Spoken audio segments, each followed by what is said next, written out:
I just want to tell everyone that we're really happy that you're here with us. I'm Amanda. For those of you who don't know me, I'm Amanda Miller-Kelly. I'm the Major Gifts Officer with Brooke USA. Also, somehow have become the Zoom coordinator in the COVID, so that's been a new addition. And you're joining us today, as you know, with Kasey Perry-Glass, Olympic dressage rider and Brooke USA ambassador.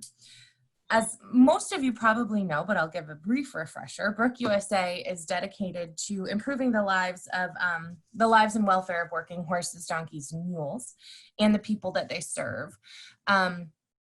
The people they serve depend on them to survive. So we do this by granting funds to Brooke in the UK, its affiliates and branches all over the world, and some other organizations that have similar missions to improve animal welfare of equines. We ensure your funds are put to good use. We review grant applications, understand the most dire needs, and we steward donations very carefully. Before we get started, I have a couple quick housekeeping points just about how to communicate. Everyone except for Kasey and I are muted and off video. So the only people who will be like audibly talking today are Kasey and I. We are recording this webinar, so we will send it to you. You can feel free to send it to your friends. If you have any friends who are like big Kasey fans or big dressage fans, feel free to share it. And I want to hear from you and answer any questions that you might have during this. Today's going to be just a nice, fun, casual conversation. So if you would like to ask a question, there is a chat box at the bottom of your screen. I will monitor those questions. I will pass them on to Kasey. We'll try to get them answered in real time, but we'll just kind of fit them in where they fit. There is also a Q&A box. That one actually doesn't alert me when there's a question in there. So I will try to keep an eye on it, but the chat box is your fastest way to get a hold of me. When you pull up your chat box, you can address it to people. You can address it to all panelists. So I'll be able to see it. Right now, I am pleased to introduce Kasey Perry-Glass, who is joining us right now from California. Kasey has been, if I have any of this wrong, Kasey, please, but that you've been riding since age 5, and you made your international team debut in 2016 on the bronze medal winning U.S. Olympic dressage team at the Rio Olympics with her horse Dublé. Yep, good job. I called Kendall earlier and I said, is it doublet? Because it looked doublet. Everyone says it differently, and he has multiple nicknames. So okay, good. Kasey and Dublé went on to represent the U.S. at the 2018 FEI World Equestrian Games in Tryon, where they earned silver and finished 6th individually in the Grand Prix Special. They've competed at 2 FEI World Cup finals, won the USEF Grand Prix Dressage National Championship in 2017, and most relevant to today, Kasey joined Brooke USA in November of 2016, shortly after her time at the Olympics. And I think we mentioned already that you split your time between Wellington and Orangevale, California? Yeah, correct. So I go to Florida in November to about April or May. Once the weather starts getting really hot, I leave. It's the Mecca. It's like it's the best place you can go to show and compete and be with the top athletes, and everything is right there. So it's perfect. And then coming back to California is always a good downtime, and just a good time for the horses to relax.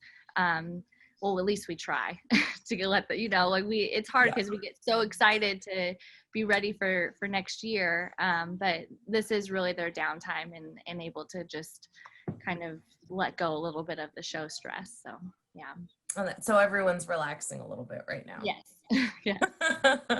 Yeah. Now, are you guys in Orangevale? Is it pretty locked down? I know everyone's kind of different right now. Yeah, California is unfortunately a hot spot, and it's mainly Southern California that's been affected, but we have locked down a lot of Sacramento area, which is where Orangevale is, the capital.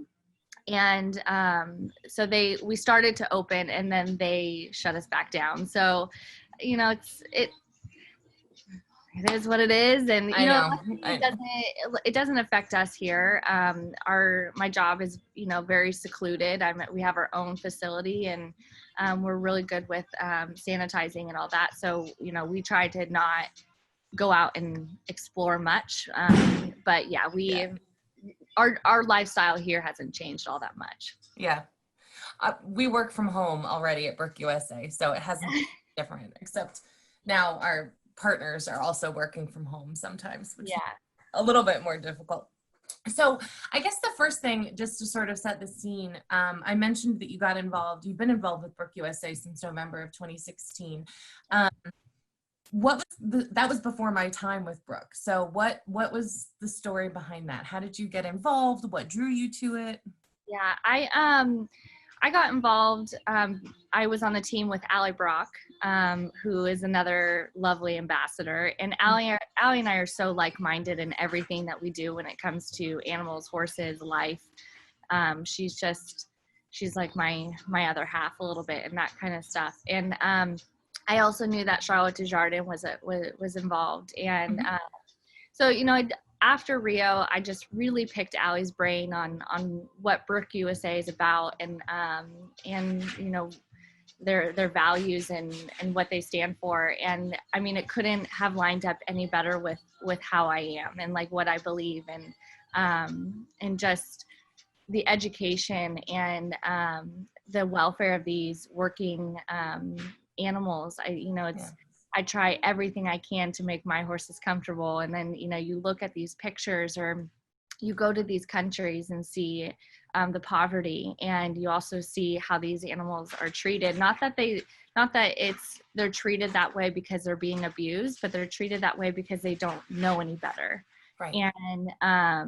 And they're just working so hard to help provide for these people. And so that just being able to want to be involved in how to educate these people and how to educate our society and how these animals are used and how we can help them and put that foot forward for these people's education to help their working equine just prosper and help them in a better way.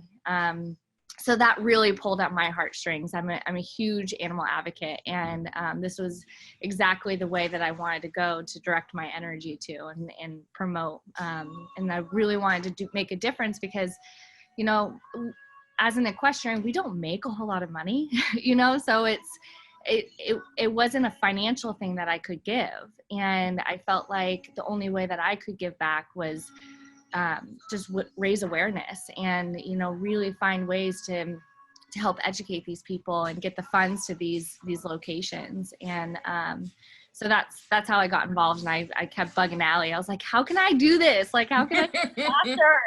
And I was so lucky that Kendall and Emily brought me on and really took me under their wings. They're like sisters, and I love the organization. Oh, that's lovely to hear. So tell us a little bit about like what your role as an ambassador and what it is that you do. I know you've got a pretty active social media presence, and we always get a lot of attention when you mention us there. So as an ambassador, what exactly it is that you do? Sure. And that's a piece of it. We use our social media to our advantage to help bring awareness to the organization. But also I think any kind of word of mouth that we can do, just, bring it up in conversation and talk to people that are on the same mindset as us. We also put on fundraisers, and like I worked with Leslie and Beauty for Real, and it's you can make it a fun fundraiser to where everyone has the same goal. And Leslie's been so awesome about creating a product that is not only amazing and it's fit for us equestrians, but she gives back, and it's awesome. We do that, and we go to these countries and experience it firsthand. And we got to go to Guatemala, and that was such an eye-opening experience. Got really sick after going there, but I was too interactive with the kids. I couldn't. Oh, yeah. I was like, I know. I just had so much fun with them, and the sanitizer just didn't do the trick. So So we do that. We have these little meetings that we can just to promote you guys and to help raise awareness to these working equines. Yeah. Now, so I'm a fundraiser, obviously. Like literally my job title is about raising money. Have you ever done anything like that before? Or because you've done quite a bit. Yeah, I'm definitely not a party planner. I'm a really organized person, but I have a hard time, even though I'm passionate about something, I have such a hard time speaking in front of people and just without crying. I cry all the time. So, it's one of those things where that's what shies me away a little bit from getting involved so much, but it's all just out of passion. It's all care so much. And so, this was a whole new world for me to kind of get into, doing these fundraisers and opening up a little bit more, but it's one of the fun things you did, right, was you brought minis. You brought the minis to the party last year, didn't you? Yes, we did. They put on the white party every year, and in Wellington. It's the big fundraiser in Wellington, Florida. It's a huge fundraiser, and one of our other ambassadors helps put it on, and it was so much fun. We brought in these 2 minis that I picked up, and they were the cutest things in the world. I forget if we dressed them up in a Brooke shirt. I feel like we had something. They have coolers that have little. Yeah. I have said that these minis, their names are Star and Huck, and they are the cutest things in the world. I have said that they are going to put me out of a job because they wear these coolers that have pockets in them, and people drop like bills and change, and at the end of the night you're like, wow, those horses just brought in more money than you can barely walk like a foot without people going, oh my gosh, they're so cute.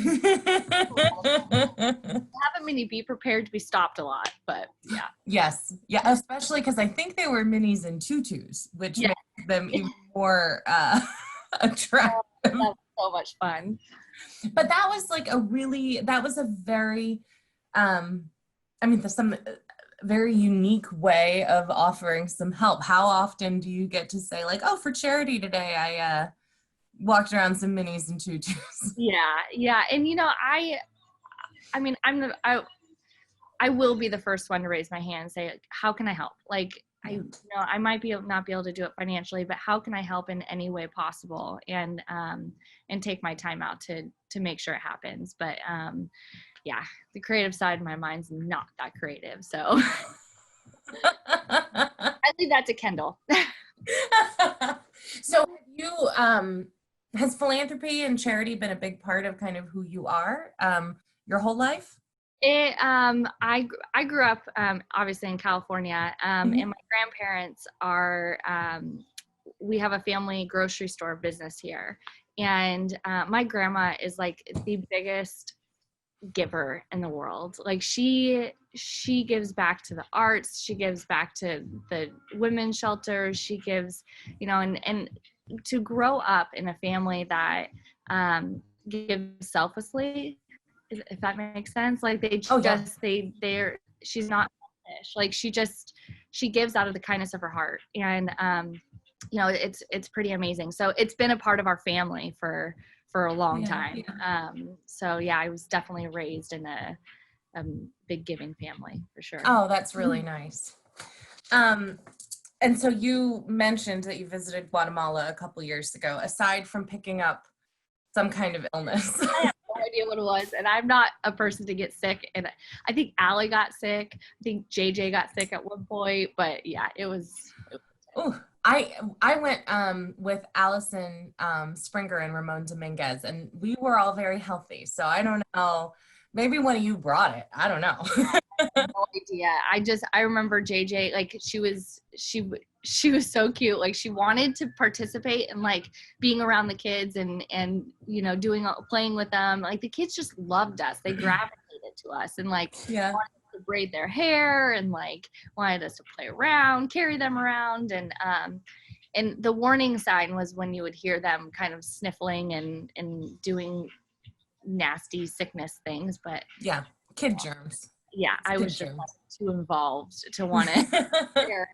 But yeah, So what was your experience in Guatemala like? I know you went with Allie and JJ. And yeah, it was amazing. I mean, we came out of it so like our eyes were open.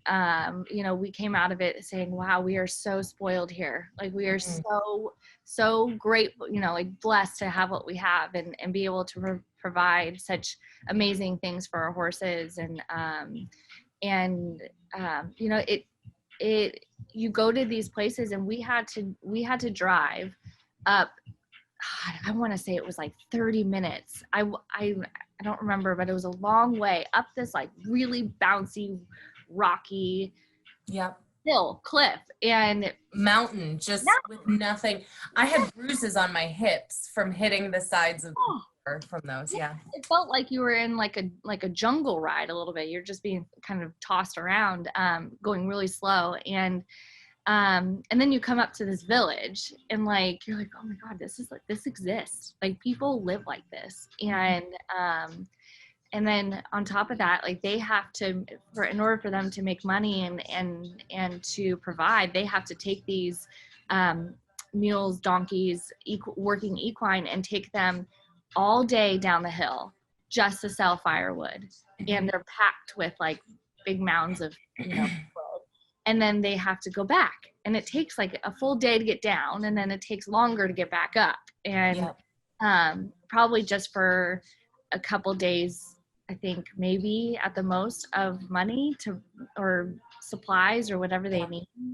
That was pretty intense. And then to do the walk to the water holes and carry the jugs of water, and how much before being educated, how much water they were having these working equine carry. It was heavy. I mean, I'm pretty strong, and that was heavy. And they had like a couple of them on their backs, and the walk wasn't easy either. So that was pretty intense. I mean, you definitely come out of it going, gosh, I want to help more. Like I want to stay here. I want to be involved. And so yeah, that was pretty eye-opening. I think for me, one of the things, so I went about a year after I had started working for Brooke USA, and I thought I got it. I thought like I understood the stories that I was telling, and then I went, and I did understand, but I didn't quite have a grasp of how you respond when someone would say, why don't they just use trucks? And I was, well, because they can't afford trucks. And that's true. And that's a totally valid reason. But going up that mountain made it very clear to me that not only could you not afford the truck, you could not afford the maintenance on that truck when you go up and down it every day. Yeah, I mean, they probably have to get like a newer truck to be able to do that because of all the suspension and the gas, all the heavy duty things that it's like causing maintenance things that would cause on your truck. And yeah, I agree. It's a lot. It was very eye-opening. And we went after the eruption of the Fuego volcano, which is in Guatemala in particular. If you live on the volcano, it's because you don't have enough money not to live on the volcano, right? If you had the money to not be on the volcano, you wouldn't. And so when this volcano erupted, it was devastating, and we drove through, and I had never seen like kind of volcanic fallout before. I'd never been anywhere that had been impacted by a volcano, and to see that firsthand was again just this, exactly what you said. How can I stay? How do I help? There's something about there's something about really hands-on learning what you're talking about that really changes your perspective. Yeah, I totally agree. That trip, it also gave me the words to actually describe what we're working for, like what we're pushing for and what they actually need. So it definitely helped me in that sense.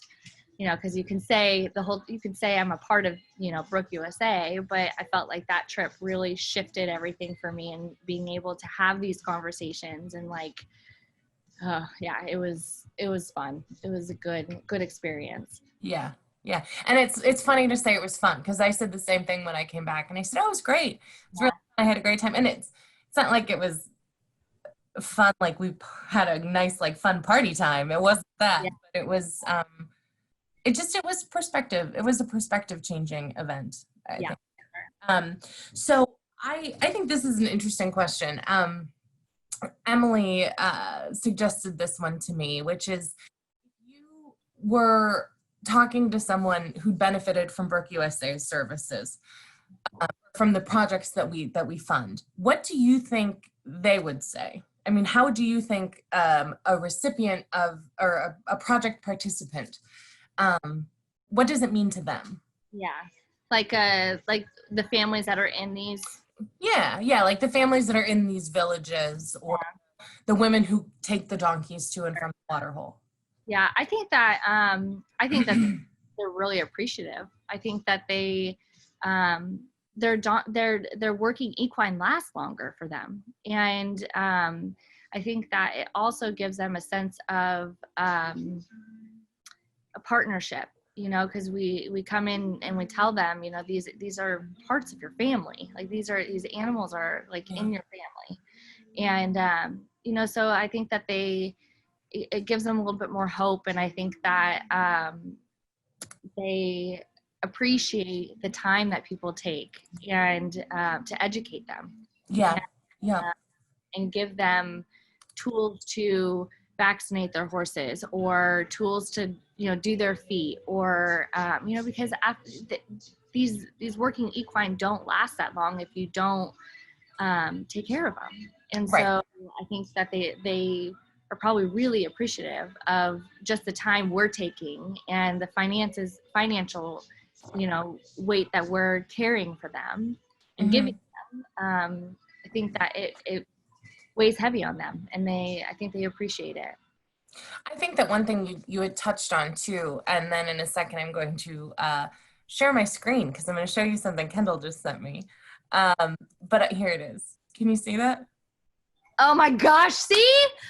Oh, I would love them. They were so cute. The little girl in the back, she in the pink, she wanted to braid her hair nonstop. And these little girls are so dirty, and they're so just, you know, like their way of life is so simple. And, you know, for someone to come in and like just have fun with them, and they were like over the moon. And oh, they're fun loving. They're all the kids that we met were so fun loving. We built paper airplanes with them, which was fun. We also did, I'm not sure, is this the harnesses? No, this is just you all hanging out with some kids, but I'll show that one too. But one thing that you touched on, I think that's really important, Kasey, is that it's not about it's about education. It's not that these are kids who are not kids, sorry, I'm looking at the children. It's not like these are people who don't care about their animals. It's just education of how to properly shoe them, or how to properly feed and water, and, you know, the appropriate food to give. And I think that that's a big piece of it as well. That's the little girl in the pink again, right? It's the same. Yeah, those two little girls are just how sweet. matched. Oh, how sweet. So I think I had, and then I have one more question, which is, if you were going to visit any other country where Brooke USA supports work, would you want to go? I think I would want to go to Egypt. Oh, yeah, that one looks that area looks interesting.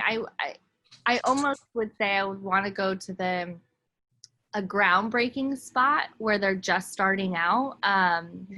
Just because it would be interesting to see how they get into these communities, and not that first approach of these people that they talk to, and how they build their relationships with them. You know, I can only imagine them being a little bit like, why are you here? Why are you trying to change everything that we do. And, Yeah. So that would be also really interesting, just going anywhere that hasn't started up yet, I guess you would say. But is still kind of laying that groundwork. Yeah. Oh, that's adventurous. And that's got to say something about you as a person. That Well, you one that Egypt, which is where Brooke started, or brand new. You picked Yeah. like the two sides of the spectrum. Yeah. I mean, to do both, to be able to like see where like one that's been an area that has been, brought up with Brooke, and then another area that is just starting out. And yeah. Really cool. Oh, I like that. So I'm now going to ask you questions that I am far less well versed in. Okay.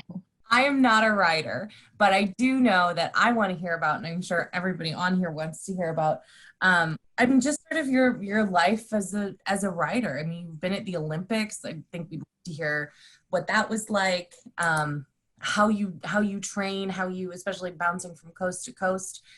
And here is where I would really encourage people to jump in with any questions, because mine are very general. Yeah. So I guess, yeah, I mean, tell us about what the Olympics were like, and then obviously this year they're not happening, and the Olympics were leading up to the Olympics was really difficult. Like, it was probably the hardest year that I've had, just emotionally, physically, mentally, like everything was just very trying. Where do I even start with that one?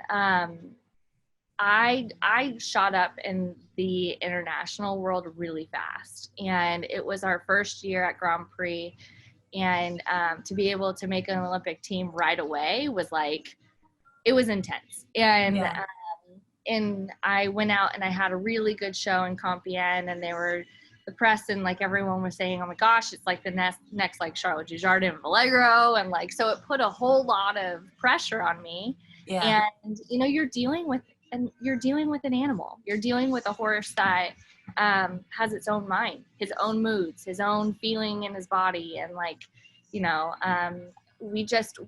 that year we did our job. We made our goal, but it was probably the hardest year as our partnership. And which going into Rio, you never want to go into the Olympics like that, but we made it work.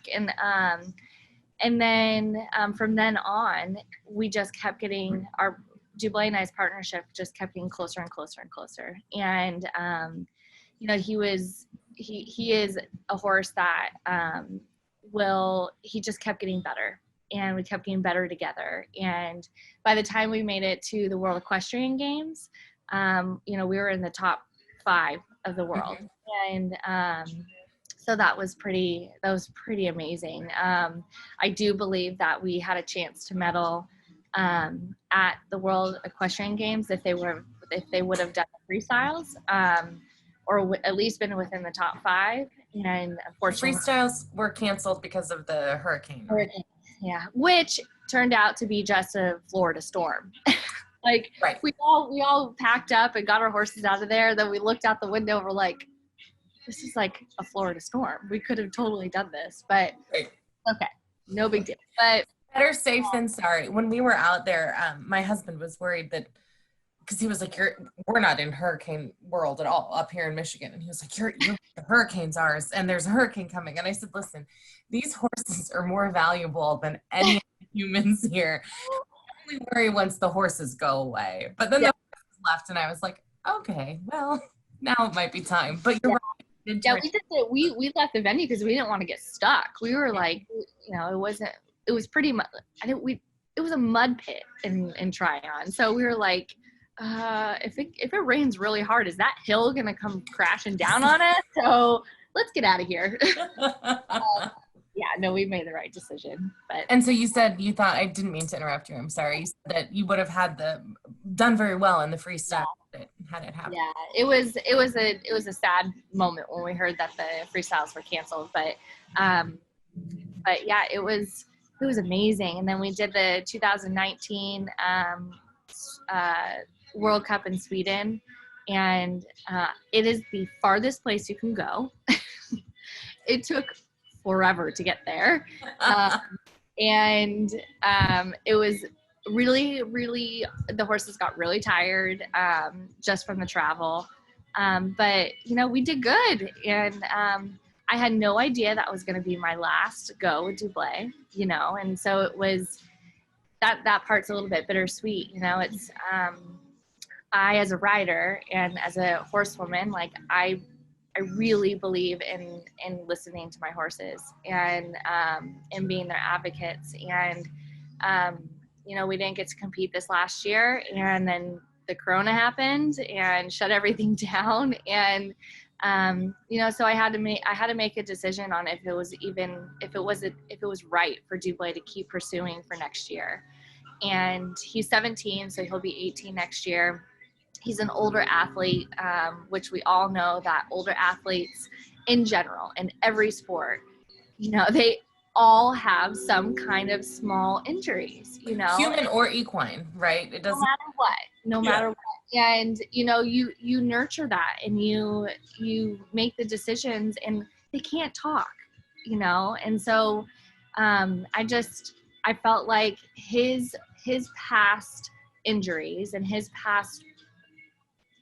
what has happened in his body, it just wasn't worth it for me to push him. He's very healthy, he's very sound, but, you know, I want to have a horse I can ride for a long time, not for just his career. I want to enjoy him. So we made the decision later last week, I think it was, to retire him. And probably the hardest decision I had to make. Oh, I bet.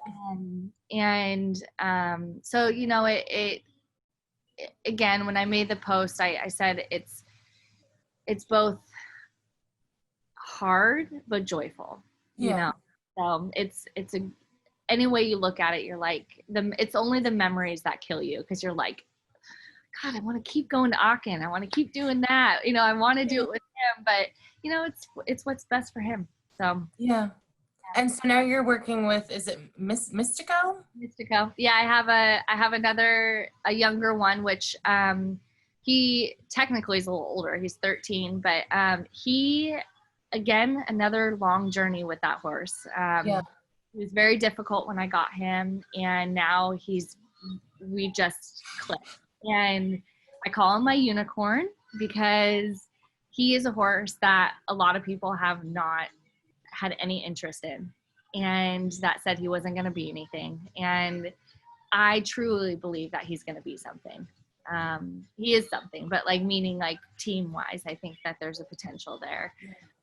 So I have him, and then I have 2 younger horses. And we bought a baby. So yeah, so we're building up. So this leads very well into a question from that someone just sent. Melissa just sent a question. What are some of your must-haves and absolutely nots when you're choosing a horse to work with? Sure. Must-have, which is really funny, because 3 of the horses that I have didn't have this. I don't know why. They have to have a good brain. I think that it's so important for these horses to have really good working brains. The horses that I have right now, they have really good working brains, but they're really terrified. When I first got them, they were like terrified of life. I think that they were pushed too hard as a young horse. I believe in bringing these horses up slow, and not pushing them to do anything outside of what they're offering. So I believe in that. I think another must-have is 3 really good gaits. Everyone knows that. Really be picky on that. And I would definitely shy away from a horse that doesn't travel well. And bad ground manners. I think it's really not fun. Oh. I think that, you know, that's a hard question. because my husband and I have been really good about taking these like difficult horses and making them really good. So it's Yeah. you kind of have to know where your strong suit is. Right. But so your must-haves and not-haves are going to be different from yeah, or whoever. Yeah. and I think that if you stick to, for quality dressage horse, sticking to 3 really good gaits, then you'll get a nice dressage horse. But my focus right now is a lot of like the horsemanship side of things and like making sure these horses love their job, so. Yeah. So Julia is asking if you could ever envision having music for a freestyle that could somehow reflect your international interests in equine welfare. So like, I guess maybe pulling in some music from different cultures, or is that anything that you've ever thought of, or that would be cool? But I think the first thing that pops into my head is like India, or like I love the Indian, if that's how like you would say it, but Yeah. Indian style music, or I love that. Like Susie Yeah. Duda did that, and I think 1 or 2 of her freestyles, and I'm like, oh, this is so cool. It's so different. Oh yeah. So I love that. I definitely do not like anything towards the bagpipes or that kind of stuff. It's a little bit, it gets repetitive and annoying. Yeah. But I love, I would say first thing that would come to my head is because I love the Indian culture. I think it's so and of course India is one of the largest areas where Brooke USA works, and brick kilns, and yeah, for sure. Oh, and the women's groups and all of that. So talk to me about a training schedule. What does that look like, and does it look different now during these crazy times than it did 6 months ago? Training looks a little bit different right now just because it's summer. So we're working with Megan and I, the girl that works with me. We're working to find 1 or 2 girls that can come in and give both Megan and I 2 days off a week.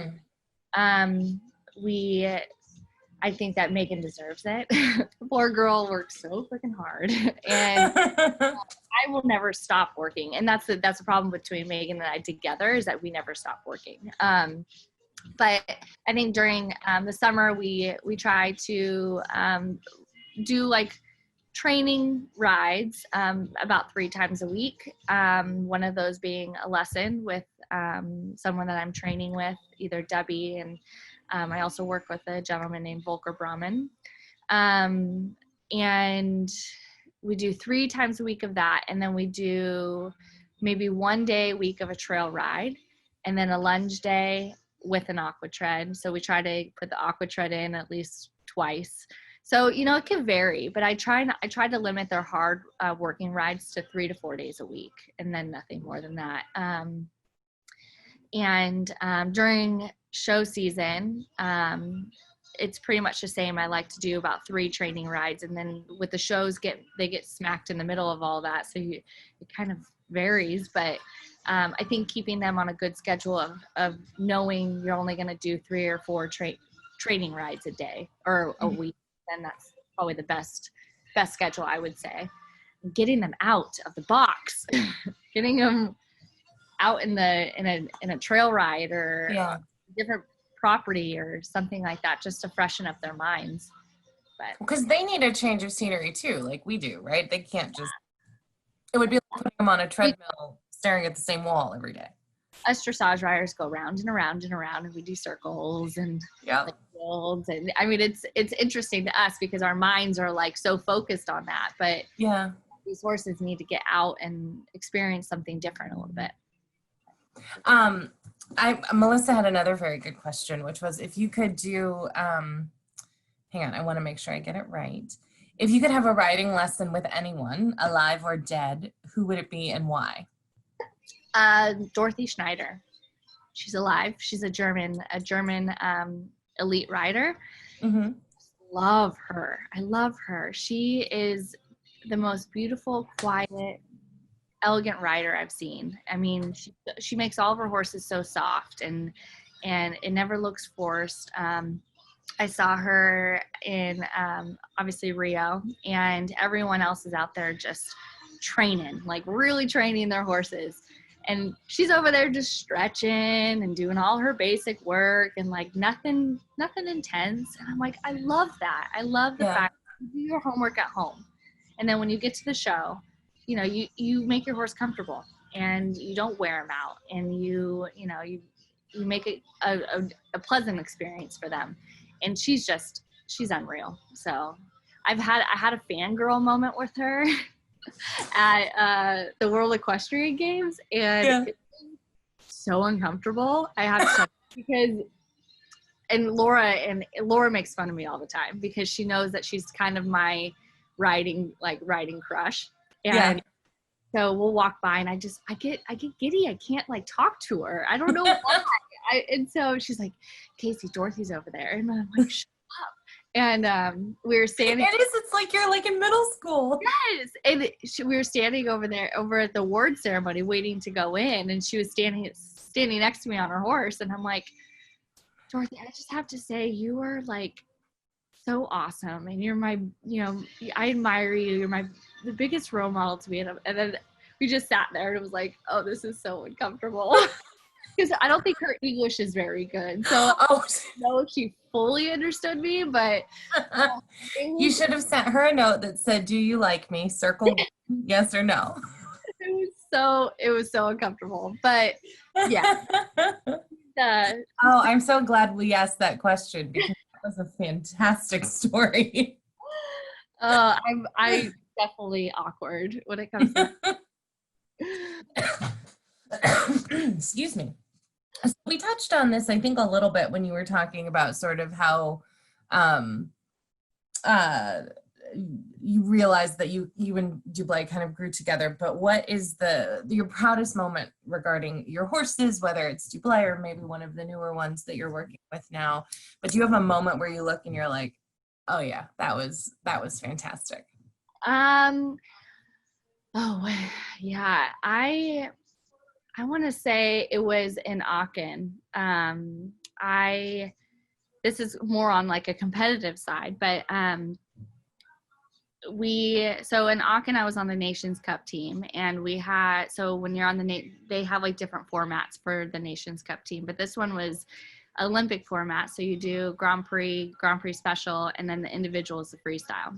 And I came out, did the Grand Prix, and it was like, people were talking, they're like, wow, that was a really good test. And I'm like, okay. So I'm like, I now have to do it again. It can't just be a one and done. Right. So I came out and did the special, and I got even better score. And so people were, like, wow, like Dublé's gotten so good, and like, you guys look so good, and blah, blah, blah. And I'm like, okay, now I have one more. I need to come out and do really good. And we ended up placing in I think we placed in the freestyle, but I think that changed the trajectory of Dublé. And he was then in the spotlight of like, wow, this horse is amazing. I already knew he was amazing. I mean, I knew that when I bought him, but it just really, I think it was the moment where we proved it, and we proved it several times. And so that started our journey, like really like up in the rankings. And but yeah, it was that. I love Aachen. I mean, that show is just unreal. I hate the award ceremonies. Why? Don't like them. Because they make you do two, which you do the one within the dressage arena with the big stadium, which is totally fine, and you can put earplugs in, and it's really safe. You just go around. And then you do another one in their jumper stadium, which is probably as big as a soccer stadium, and it's huge. It's like a bowl. And tons of fans, and the jumpers always have tons of fans, and you have to rent a horse to do it, because it's not safe for our horses to go out and gallop on a grass field. Sure. It's not safe for our horses to do that, so we rent them So now we're not safe. Because you're not on your horse. Yes. And so my horse ended up, I think it was raining, and I was third place. So I ended up in the back, and my horse flipped out and just took off like bolting. And there's tons of jumps in the arena. So you're like, well, I can't really point him anywhere because I'm going to hit a jump or he's going to slip. Can't turn him too fast so he doesn't fall over. And Oh my God. luckily I had two of the ladies that were, I think it was Helen and Teresa, these two other competitors. They saw that my horse was out of control, and so they came back for me and like kind of, Wow. but yeah, it's really scary. But you know what? I don't blame you for hating that awards ceremony. I don't blame you at all for that. I guess so. Emily Doolin, our CEO, has been able to hop on at the end, which we weren't sure. She's very heavily scheduled today. So I think I'm going to bring her on video so that you can say hi to Emily, and maybe Emily can ask a question or two, and so that Emily can say hi to everyone. So she will be popping on in just a second. Here she is. I don't know if she's going to be on video or just audio. Em, you're on mute. This is the new like life, isn't it? Where it's just everyone you see is via Zoom. And Okay. you're constantly. Oh, I don't think you can see me, but I think you can hear me, right? We can hear you. Kasey, how are you? I'm good. How are you? I miss you. Well, you know what? Kendall and Amanda did a phenomenal job of keeping me posted on what you were saying. And a little bird told me that you did just an amazing job about talking about Brooke USA, our work, and your experience in Guatemala. So thank you. You're welcome. You are not only a most amazing ambassador and advocate for our work, but you're also an extraordinary writer who represents our country so very well everywhere.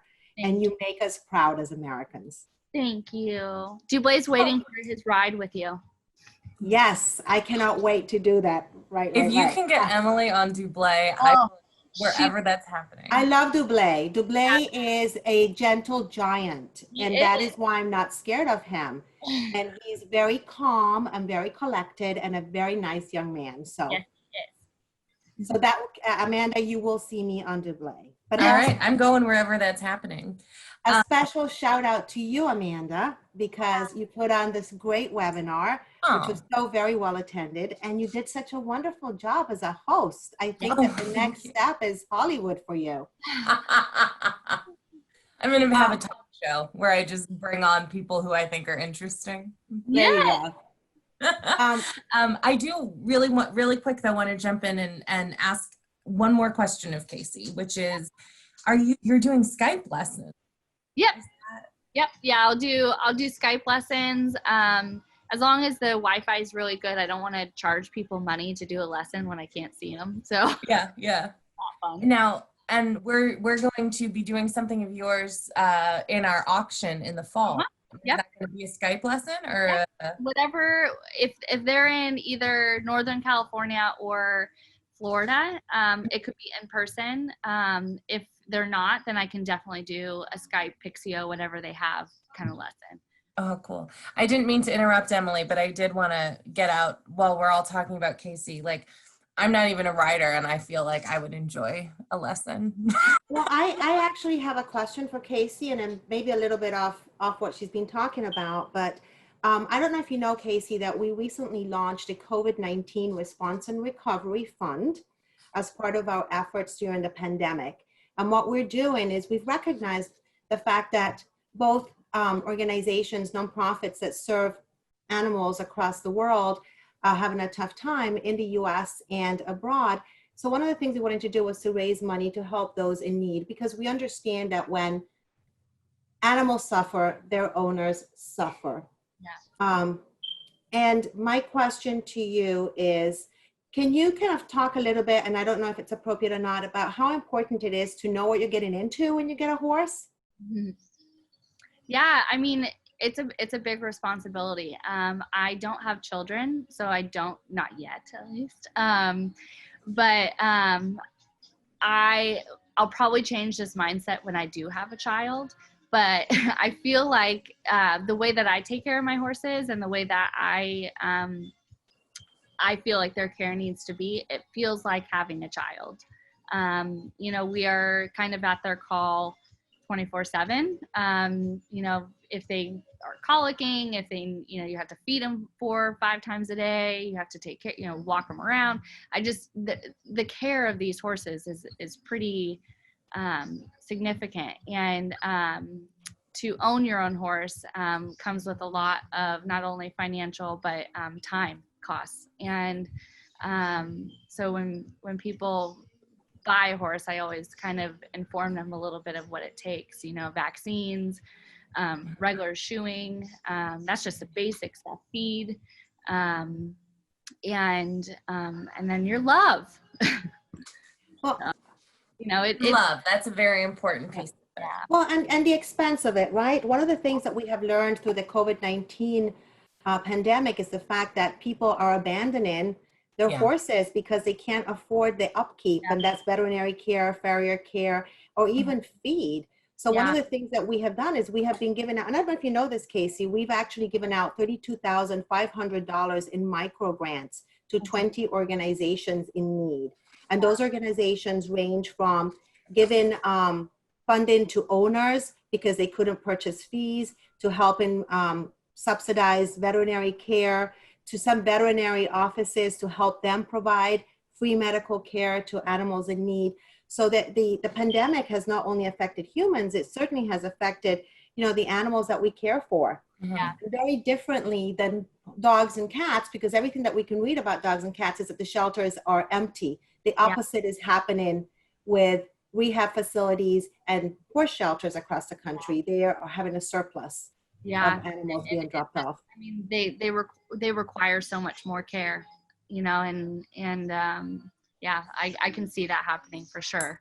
That's amazing that you guys are doing that.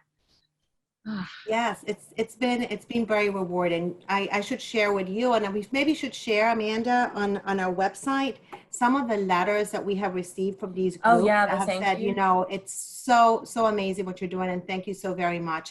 And it's been very good for us too to get our name out and kind of establish ourselves as a US-based organization. Because one of the things that we're going to be also fighting over the next year is we are going to be going to Washington, to the Capitol, to lobby against the sale of gel, which is the donkey hide gel that is produced after they're slaughtered, so that it is not permitted into the US for retail in the US. Yeah. So it is very important for us to garner all the support of people and organizations to help us fight this fight. Yeah. That's awesome. When are you guys doing that? So we've just recently partnered with a lobbying firm out of Washington, D.C. They are putting together a plan. The first step in the process will be to approach retailers like Amazon to ask them to take down all those products from their site. So I would say within the next 15 days. Wow, that's awesome.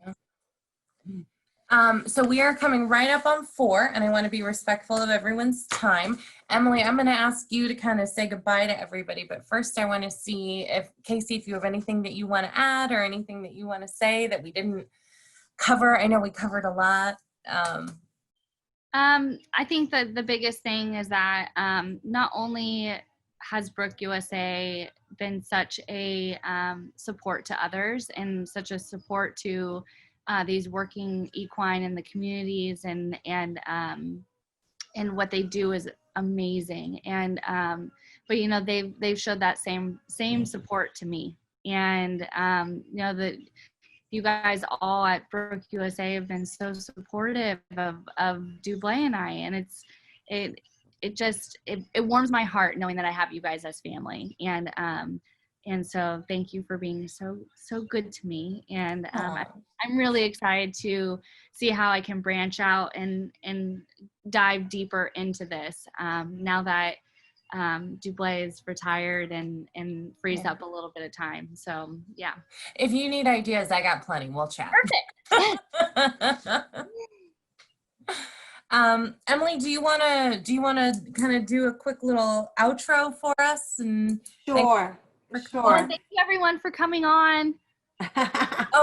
Oh, that's very gracious. Well, there you go. You can do it again at the end, and I'm done speaking, Kasey.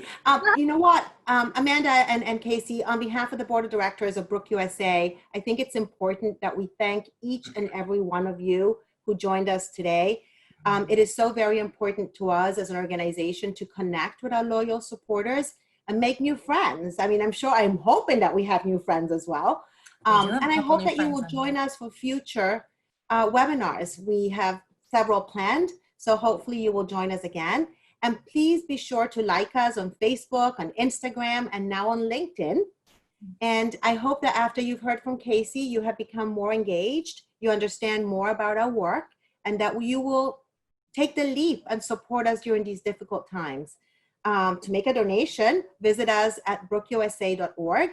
And again, I thank you on behalf of the animals and the people that we serve in the developing world and those in need right now in the United States.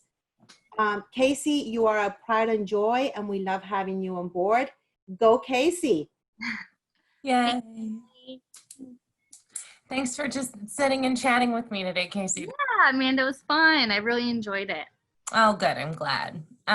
Meet you. If anyone has, I know this is, we met briefly at WEG, but everything else is via email. That's it. So it's nice to have some face-to-face time. Yes, If anyone has any questions for Kasey, I'd encourage you all to shoot me an email and we'll get them answered for you. Or if you have any questions about Brooke USA and our work, again, please feel free to reach out.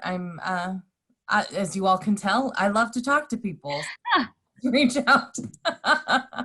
And that's everything. I will send out this webinar. I'll send out the recording tomorrow morning. And I hope that you all had a great time. And Kasey, thank you again for joining us. And Emily, I'm so glad you were able to pop in at the end. My pleasure. Okay. Bye, everybody. Bye. Bye.